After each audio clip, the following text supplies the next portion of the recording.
criança ou adolescente é utilizado para gratificação sexual de pessoas geralmente mais velhas. O uso do poder pela assimetria entre o abusador e o abusado é o que mais caracteriza essa situação. O abusador se aproveita do fato da criança ter curiosidade sobre sua sexualidade para consolidar o abuso. A criança se sente culpada e isso é usado pelo abusador para conseguir o seu consentimento ou o seu silêncio sobre o ocorrido. Embora o abuso sexual seja geralmente perpetrado por pessoas mais velhas, tem-se registros de situações abusivas entre crianças e adolescentes, principalmente adolescentes, da mesma idade. Neste caso, a assimetria é estabelecida por forma de poder que não é etária, ou seja, independe da idade.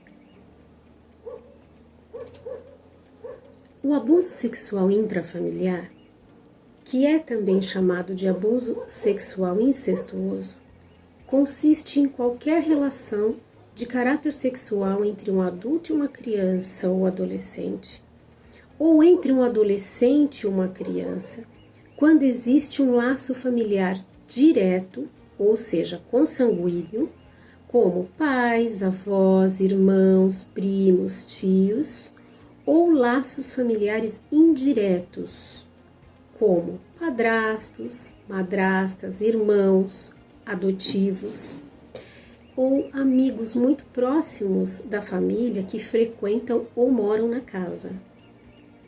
Pode ser cometido também por pessoa responsável pela criança ou pelo adolescente, como no caso de curatelas, guardas provisórias ou definitivas. Na maioria dos casos, o autor da agressão é uma pessoa que a criança conhece, em quem confia e a quem frequentemente ama.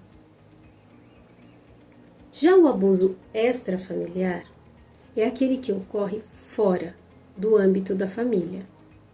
Também aqui, o abusador é, na maioria das vezes, alguém que a criança conhece e em quem confia. Pode ser também um desconhecido da criança.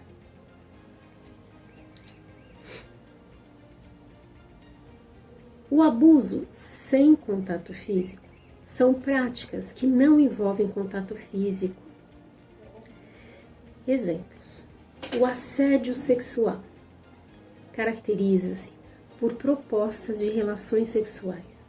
Baseia-se, na maioria das vezes, na posição de poder do agente sobre a criança ou adolescente, que é chantageada e ameaçada pelo autor da agressão. O abuso sexual verbal pode ser definido por conversas abertas sobre atividades sexuais, às vezes obscenas, destinadas a despertar o interesse da criança e do adolescente ou a chocá-las. Os telefonemas obscenos são também uma modalidade de abuso verbal. Abuso sexual verbal. A maioria deles é feita por adultos, especialmente do sexo masculino. Envolve também as mensagens sonoras ou escritas postadas nas redes sociais. Já o exibicionismo é o ato de mostrar os órgãos sexuais ou genitais, masturbar-se em frente à criança ou adolescente, ou dentro do campo de visão deles. A experiência pode ser assustadora para algumas crianças e também para alguns adolescentes.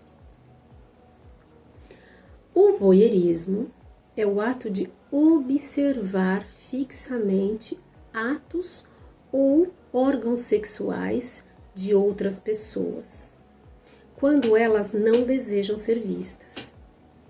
No caso da criança e adolescente, o abusador ou o voyeur obtém a satisfação sexual com essa prática. A experiência pode perturbar e assustar a criança e o adolescente. Lembrando que nas relações sexuais entre adultos e consentidas, o voyeurismo pode ser uma prática consentida e aceitada pela dupla ou pelas pessoas. O abuso sexual com contato físico são os atos que incluem carícias nos órgãos genitais, tentativas de relações sexuais, masturbação, sexo oral, penetração vaginal e anal em crianças e adolescentes. Em uma compreensão mais ampla do abuso sexual com contato físico, incluímos os contatos em que a criança ou adolescente é forçado ou seduzido por conta da relação assimétrica de poder a aceitar beijos e toques em zonas corporais erógenas. A exploração sexual. Ela ocorre quando há o pagamento em dinheiro ou algum benefício por adultos para manter alguma forma de relação sexual com crianças e adolescentes. Não está obrigatoriamente ligada a pagamento em dinheiro. Uma pessoa que pede favores sexuais a um adolescente em troca de uma carona ou de comida, por exemplo, está praticando a exploração sexual. É um comércio perverso que muitas vezes é criado e alimentado por agenciadores e redes criminosas. A exploração sexual é uma violação de direitos humanos fundamentais. Abrange a exploração por parte do adulto e, em geral, remuneração em dinheiro ou espécie para criança ou adolescente ou para terceiro ou várias pessoas. Então, essa remuneração pode ir para outras pessoas, além de crianças e adolescentes, intermediadores, facilitadores, aliciadores, certo? A criança ou adolescente é tratado como objeto sexual ou mercadoria, consiste na sua utilização em atividades sexuais, remuneradas ou em troca de favores, presentes ou afeto. Não podemos esquecer disso. Geralmente, são retrato e reflexo da situação de vulnerabilidade social enfrentada pela criança ou adolescente e pelas suas famílias, com situações de privação econômica, fome, miséria ou consumo de drogas. A exploração sexual de crianças e adolescentes pode ser equiparado ao trabalho escravo contemporâneo e manifesta da seguinte forma: as crianças ou adolescentes podem ser usados para fins de prostituição. É quando a exploração sexual propriamente dita envolve também a produção de material ou espetáculos pornográficos, além do ato sexual em si. Adultos agenciam ou usufruem desses serviços com ou sem remuneração da criança e do adolescente. O tráfico de crianças e adolescentes para fins de exploração sexual ocorre quando a criança ou adolescente é retirado do seu território e levado para outro lugar, dentro ou fora do seu país de origem, para ser explorado sexualmente. Esta modalidade de exploração pode envolver redes nacionais e internacionais de tráfico de pessoas. Já o turismo para fins de exploração sexual de crianças e adolescentes ocorre numa modalidade legítima do turismo ou viagens, nas seguintes situações: nas viagens e no turismo de lazer ou de negócio, onde redes hoteleiras facilitam a entrada de crianças e adolescentes para fins de exploração sexual. Nos grandes eventos ou festas, onde os produtores ou responsáveis facilitam a exploração sexual de crianças e adolescentes. no período de execução de grandes obras, onde trabalhadores temporários exploram sexualmente crianças e adolescentes. No contexto das rodovias estaduais ou federais, e em pontos muitas vezes já mapeados pelas redes de proteção. O abuso sexual de crianças e adolescentes de forma online surgiu com o advento da internet e a popularização das redes sociais online. Sabemos que a internet é uma tecnologia que, de modo geral, facilitou nossa vida. No entanto, muitas pessoas que praticam a violência sexual usam a internet para acometer seus crimes. Os passos dados por estes criminosos são os seguintes.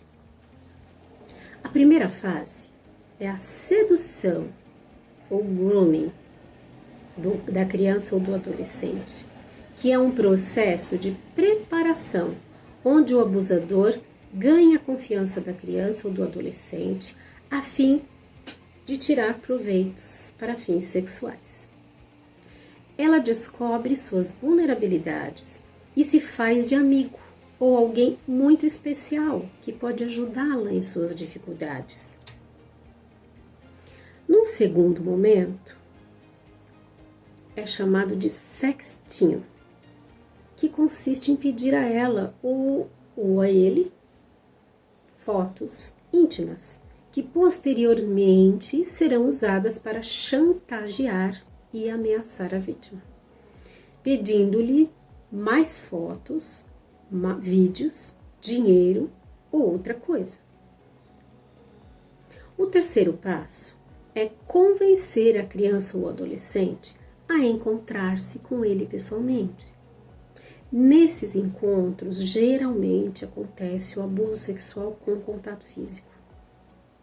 É importante lembrar que todos esses passos acontecem de forma amistosa e sedutora, e a criança ou adolescente devem ser acolhidos e não julgados e culpabilizados. Lembrando que todas essas modalidades de violência, nós devemos sempre estar atentos e escutar a criança e dar voz à sua palavra e acolhê-la. Bom, espero ter contribuído com a reflexão de vocês sobre esse tema. Muito obrigada.